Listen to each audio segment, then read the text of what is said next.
This is the Education Business Podcast for consultants and business owners providing services in schools.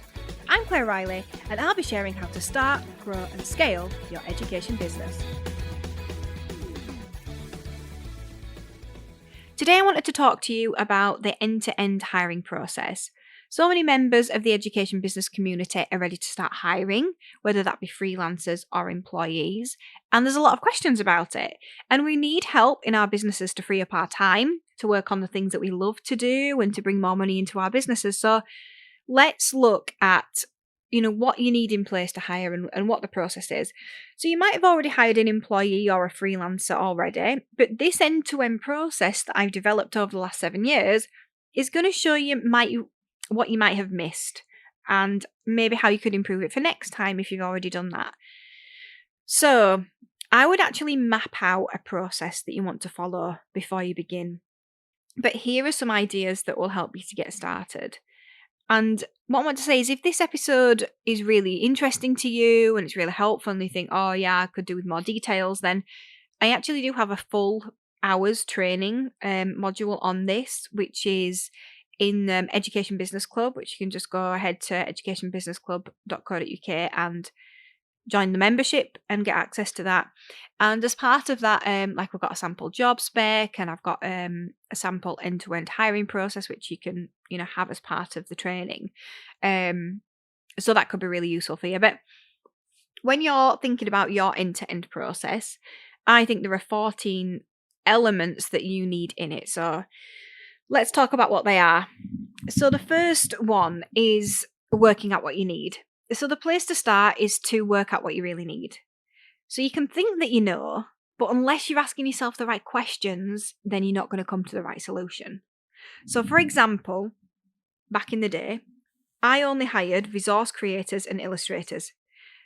And this was because I nailed how to do this. Well, my version of nailing it back then, but it wasn't very good. But I didn't know then. I didn't know that then. Anyway, I didn't look at the various areas of my business. I just hired more of the same, which then made the bottlenecks that I was experiencing even worse. So in some ways, I kind of defeated the object of hiring in the first place, which was not the most sensible thing to do. So number 2, research. So while it's not important to focus on job roles that actually exist, and it is super important to look at what you actually need, you should still do your research on roles that are out there that might fit what you need.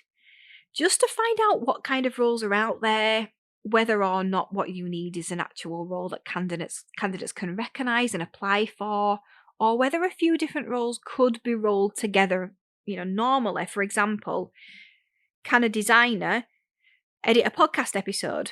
Does a graphic designer do podcast episodes as well? What is that called?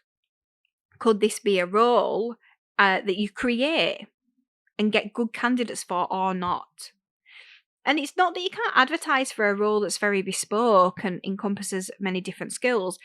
It's just likely to cost you more money and be much harder to find someone, which is fine. The other thing that you need to do then is put a lot more education around, what the role is and what you're expecting and why. It can be done, but do your research. Number 3 is to then write the job spec and the job advert. So these 2 documents are pretty much the same in my opinion. There's not much difference in the ones that we create for Classroom Secrets. And you can use examples from other companies, of course, but do make sure that your brand and your company values, are very clear in that in those documents and that they shine through. Number 4 is to work out your selection criteria. So do this before you get to anyone applying. So it's important to know how you're going to know whether you're going to take an application forward or not when someone has applied. So what standards are you actually looking for? Because it's easy to just go with your gut, but our opinions and standards easily change depending on our mood, especially if you're female, because our hormones play a big part of that. So how will you know that you're coming from the same place every time that you read an application? You need to know what the rules are going to be. And number 5 is to come up with a task that you're going to give to candidates that you're interested in taking forward. And it's important to make sure that they have to do a task before the main interviews. And this is because you don't want to interview everyone. And the purpose of the task is to sort the wheat from the chaff, as it were. And then you'll be moving forward only with candidates who you actually feel can do the job based on the task that you've set them. So number 6, you need to obviously advertise the job. So depending on the role, you could advertise a job on social media, or you could look further afield to advertise a job. And it's all about who you actually want to apply for the job and what kind of role it is to help you work out where it needs to be advertised for best results. So remember though, when you put a job advert out, it is marketing. It's not, marketing is not just for sales, it can also be for people. And in this circumstance, you are marketing for people. Number 7, go through the applications. So a professional thing to do is to work out a date before you advertise, and maybe tell applicants at the time of applying when you will process the applications. And keeping them informed makes them much less likely to think that you're ignoring their application. Because they might think they've been unsuccessful and then go and get another job before you've had a chance to look at them. So being transparent about when you will look at the applications is really helpful. Number 8, telephone interviews. So you don't have to do this step, but we do use it for a lot of roles. And, you can find out how you get along on the phone and get a sense for how much they want the job, really, more than anything. Number 9, ask them to do a task or assessment. So remember the task that you prepared earlier so that you could be quick off the mark and devote your time to the hiring process. Well, it's time to send that through now.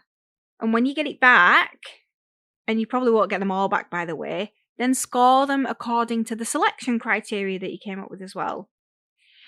Number 10, booking the interviews. So make sure that your interviews are not weeks and weeks into the future. The process can be stressful for candidates, even though it might feel really empowering for you. But it's your job to make them feel at ease so they can do their best in the interview. And this is how you will find the best person for the job. Number 11, inform the candidates. So always tell the successful candidate first, because if they decline your offer, you might want to make sure that you can offer it to the person who was second in line if you're happy to do so. And bear in mind that, you don't have to offer the job to anyone if it doesn't feel right, and that's okay as well. Number 12, you need to agree a start date. So find out how much notice they need to give in their current role and work out how long you need to get everything in order for them to be successful in your company, to have a successful start in your company. Number 13, you've got to apply for their references. Don't miss this step, it's really important. Find out what their current employer or previous employers have to say about them, because it could stop you from making a really big mistake. And 14, the last one, is to draw up a contract.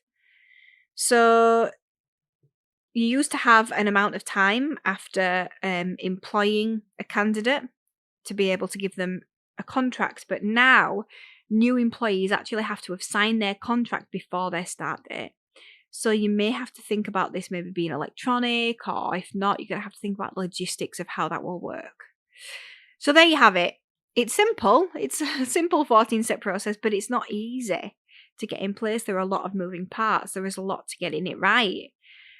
But if you do want further help with hiring, as I said, then definitely look up that module in Education Business Club, which you can find at educationbusinessclub.co.uk.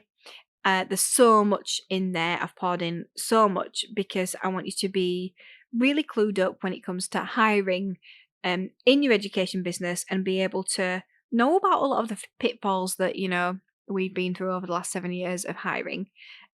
So I look forward to seeing you in there if that's going to be valuable to you. Thank you for listening to the Education Business Podcast. To get more information to grow your business, sign up at educationbusinessclub.co.uk.